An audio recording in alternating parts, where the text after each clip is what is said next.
Hello everyone. Today, we will explain how to apply for an e-visa upon arrival in Indonesia. So let's begin. E-visa on arrival is an electronically generated visa on arrival with which you can skip the queue at the airport. You can apply for it just a few hours before you visit Indonesia.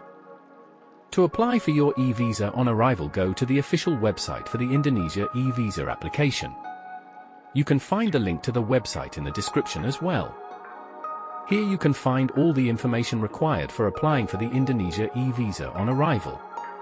You can read through the general information or FAQs if you have any queries. We will cover the important topics in this video. Click on the Apply button. Select your country, main and sub-purpose of visitors tourism, and the number of days you are planning to stay.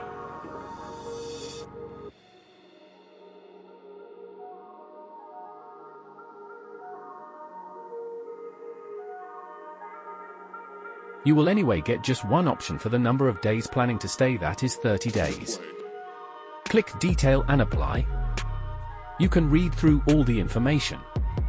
E-visa validity is 30 days, and the cost is 500,000 Indonesian rupiah, which is approximately $35 US. You will be required to present a valid passport for at least 6 months and an outbound ticket from Indonesia to the immigration officer. Click on Apply. Upload a soft copy of your passport and photograph. You can check the right format of the passport and photograph on the right-hand side of the page. Click Next.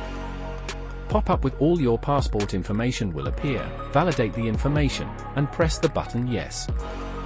Validate all the details auto-populate from your passport. Fill in other information like your accommodation details. Upload your passport and outbound ticket document proof. Fill in your email ID, and click Next.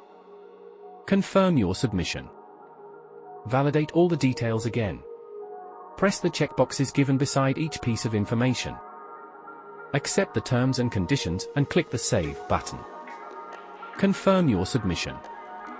Your e-visa application details will be saved. You can click on the Add Other button to add more people to your visa batch. Once done, click the To Submit button. You will also receive an email on the provided email address from which you will be redirected to this page. Once you submit your application, you can make your payment. You will have around 4 hours and 30 minutes to complete your payment after submitting your application, post which the application expires. Please note there will be minor additional bank charges added to your cost while making the payment. You will receive a receipt after completion of the payment. You will immediately receive your e-visa on arrival in your email. Take a hard copy of your e-visa on arrival to provide it during immigration. You can also extend your e-visa on arrival by 30 days. That is all about the Indonesia e-visa on arrival. I hope this video helps you get your e-visa on arrival to Indonesia. For any further queries, please comment on the video below. Happy traveling, and please subscribe to We the Travelers and help us create more content for the travelers like you around the world.